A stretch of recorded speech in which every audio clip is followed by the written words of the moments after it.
안녕하세요.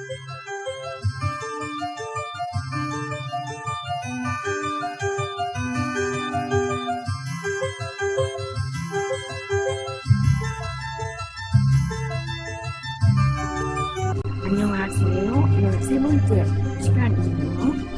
제3의 천국이라는 개념이 어디서부터 시작되었는지 먼저 소개해야 할 것 같네요.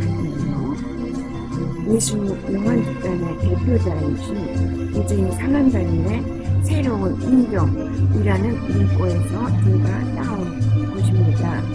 그리고 그 개념은 어버이신 타파술사 하나님의 지구를 향한 특별 배려에서 시작된 것입니다. 우리 지구인들의 조상인 추락의 천사들 혹은 집 나갔다 돌아온 탕자들이라는 특별한 정체성 때문에 발생된 타파술사 하나님의 배려인 것 같습니다. 산한단의 설명을 먼저 소개하면 아래와 같습니다. 여러분의 정신 능력과 과학기술을 훨씬 앞서 있는 은하인들은 여러분처럼 느낌으로 살지 않고 오직 생명에 관한 연구와 지적 탐구를 추구했습니다. 그들은 기꺼이 신의 법칙을 받아들여 거기에 순종하지만 창조주가 여러분에게 부여한 사랑의 감정이 없이 단지 지성적으로 그 법을 따릅니다. 해석하자면 느낌으로 살지 않는다는 말은 무감각 육체로 산다는 뜻이며, 사랑의 감정이 없다는 말은 남녀의 끌림이 없다는 뜻입니다. 그 다음 문장은 아래와 같이 이어집니다. 그러나 풍부한 감성과 육체를 가지고 사는 여러분은 가슴으로 신을 사랑할 수 있습니다. 여러분은 육체 안에 살면서도 어떻게 신을 사랑할 수 있는가를 그들에게 모범으로 보여줄 수 있습니다. 물론 도덕적 감성에 대해서는 그들에게서 배워야 할 것이 많지만요. 여러분에 대한 어버이 신의 계획은 자유의지와 사랑을 느끼는 여러분의 능력이 여러분 우주의 이 지역에서 새로운 종이 되게 하는 것입니다. 육체 안에 살면서도 라는 표현은 감각적 육체로 산다는 뜻이며, 가슴으로 신을 사랑한다는 말은 단지 지성으로 그 법을 따른다 라는 말과는 대조적임을 알 수 있습니다. 즉 우리 같은 삼차원 인간들은 감정의 동물이라는 약점을 지니고 있지만, 가슴으로 신을 사랑한다는 말은 그 약점을 장점으로 승화시킨 상태를 뜻하는 것이지요. 산한단의 말씀에서 가장 중요한 것은 마지막 문장입니다. 여러분에 대한 어버이 신의 계획은 자유의지와 사랑을 느끼는 여러분의 능력이 여러분 우주의 이 지형에서 새로운 종이 되게 하는 것입니다. 위의 문구에서 여러분에 대한 어버이 신의 계획이라고 분명히 표현되어 있지 않습니까? 즉 추락이니 원죄이니 하는 창태기의 단어들에 더 이상 신경을 쓸 필요가 없을 뿐만 아니라 자유의지와 사랑을 느끼며 사는 현대의 우리 삶이 제3의 천국 건설을 위한 토대가 된다는 것입니다. 우리는 자유의지와 사랑을 느끼며 살지만 5차원 은하인들은 단지 지성적으로 그 법을 따른다고 했습니다. 그러나 현재의 우리와 같이 감정과 에고의 지배를 받는 상황에서는 가슴으로 신을 사랑하는 것이 불가능하기 때문에 특별한 행성적 환경이 요구되는 것입니다. 즉 잠자고 있는 신성의 유전자가 깨어날 수 있는 환경이 필요한 것이지요.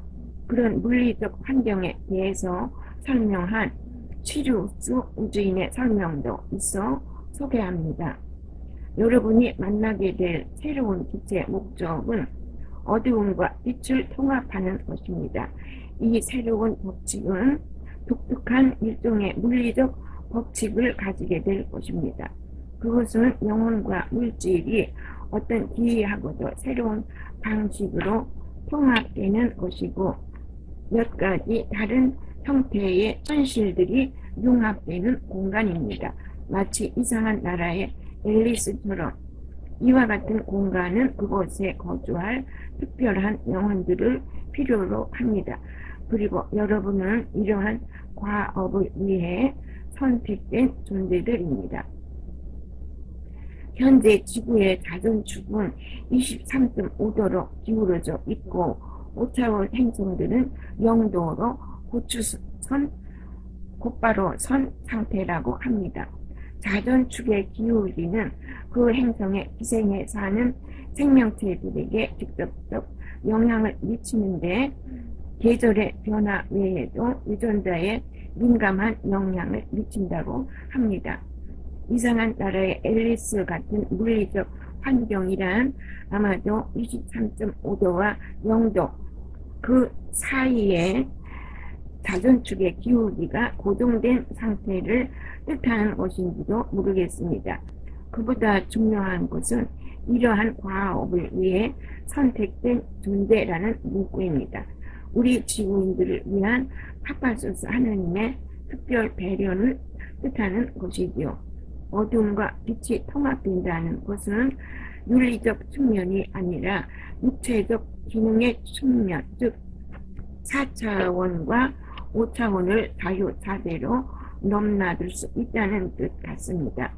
특별한 영혼들이란 종교에서 말하는 빛과 어두움, 선과 악이 무엇을 의미하는지를 도식적 방법이 아니라 과학적으로 이해해야 한다는 뜻입니다. 산한다님이 강조한 나는 신앙한다에서 나는 이해한다로 바뀌어야 한다는 말과도 같은 것이지요. 선택된 존재들이란 제3의 길이 어떤 것인지 알 수 있도록 신성의 유전자를 물려받은 인종이 지구인이라는 뜻이기도 합니다. 위대한 중앙우주의 어버이신 파파소스에 의해 그렇게 인정받고 선택되었다는 뜻인 것이지요. 이 얼마나 큰 은혜이고 축복입니까? 다음은 어두움과 빛의 통합을 보다 구체적으로 설명해 주신 산한다님의 해석입니다.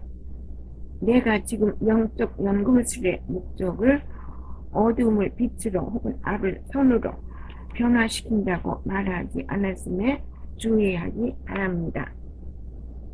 빛과 어두움, 선과 악은 자연스러운 대칭인데 그것은 서로의 은총에 의해 존재합니다. 참다운 영적 연금술은 제3의 에너지, 즉 사랑과 이해를 통해 두 양극성을 끌어안는 의식 형태를 가리킵니다.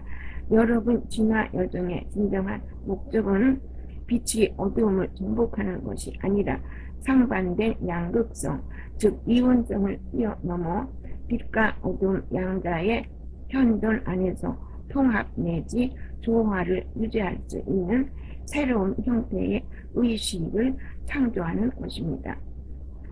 위의 말씀을 간단히 설명하면 빛과 어두움이란 태양과 행성, 정신과 육체, 원자와 분자, 즉 본질의 세계와 현상의 세계를 뜻하기 때문에 그 양자 중 어느 것도 부정할 수 없다는 뜻입니다.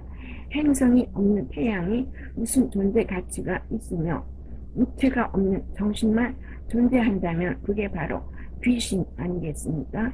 그런데도 종교에서는 육체를 악으로 취급했던 것입니다. 그래서 선과 악도 서로의 은총에 의해 존재한다고 말한 것입니다. 제3의 천국이란 빛과 어두움, 흑과 백, 그 양자의 가치를 동등하게 취급하는 세계를 뜻하기도 하는 것입니다. 기독교에서는 동양적인 것은 인본주의적이고 인본주의는 곧 악을 의미한다고 생각하는 경향이 있습니다. 그러나 동양의 중용적 철학은 제3의 가치를 아래와 같이 간단히 설명했습니다. 인심은 위태롭고 도심은 미묘하니 그 중을 잡으라. 인심은 자연인으로서의 욕구이고 도시임은 소울적 경지를 추구하는 마음인데 도시임이 미묘하다는 것은 다 이해하기가 어렵다는 뜻입니다. 그래도 배우는데 게으르지 말아야 하는 것은 인심만 쫓아 산다는 것은 인생사에서 많은 난관을 피할 수 없게 만들기 때문입니다. 그리스도 편안다님 충언을 다시 음미해 봅시다. 빛과 어두움 양자의 현존 안에서 통합 내지 조화를 유지할 수 있는 새로운 형태의 의식을 창조하는 것입니다.